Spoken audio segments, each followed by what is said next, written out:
খাওয়ার সময় সুন্নাহ মানলে কি বরকত পাওয়া যায় একটু দেখেন। এক সাহাবী এসে বলে, ইয়া রাসূলুল্লাহ ইন্না নাআকুলু ওয়া লা নাশবা। হে আল্লাহর রাসূল, আমরা খাই কিন্তু পেট ভরে না। এরকম অনেক সময় হয় না? হয়। কার কার হয় দেখি? খাইলেও পেট ভরে না, দেখি কার কার। সাহস করে দিয়ে একজন হাত তুলে ফেলছে। ঠিক আছে, সৎ সাহসের জন্য ধন্যবাদ। হতে পারে যারা কাজ করে বেশি, চিন্তা করে বেশি, ক্ষুধা লাগে। নট নেসেসারি যে আপনার অনেক দৌড়াইতে হবে, এক্সারসাইজ করতে হবে না। আপনি ব্রেন স্টর্মিং করলে ক্ষুধা লাগবে। আমি নিজেও ফিল করি, যখন কোনো কিছু নিয়ে খুব ভাবি তখন ক্ষুধা লাগে, এটা হয়।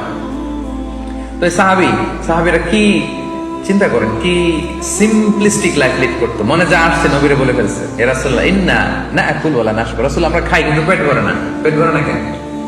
রাসূল সাল্লাল্লাহু আলাইহি ওয়াসাল্লাম দেখেন কি বলেন। রাসূল সাল্লাল্লাহু আলাইহি ওয়াসাল্লাম বললেন, লাআল্লাকুম তাআকুলুনা মুতাফাররিকিন। মনে হয় তোমরা একা একা খাও, একসাথে খাও না। মনে হয় তুমি একা একা খাও, মেবি ইউ ইট অ্যালোন। একসাথে মনে হয় খাও না। ওই সাহাবী বলে, না, হ্যাঁ ইয়া রাসূলুল্লাহ, আমি আসলে একা একা খাই, অন্যদের সাথে বসে মিলেমিশে খাই না। তখন রাসূল সাল্লাল্লাহু আলাইহি ওয়াসাল্লাম খাবারের সুন্নাহ শিখিয়ে দিলেন, দ্য এটিকেটস অফ ইটিং। তিনি বললেন, ইজতামিউ আলা তাআমিকুম। না না না, একা একা খেও না, খাবার নিয়ে একসাথে সবাই বসবা।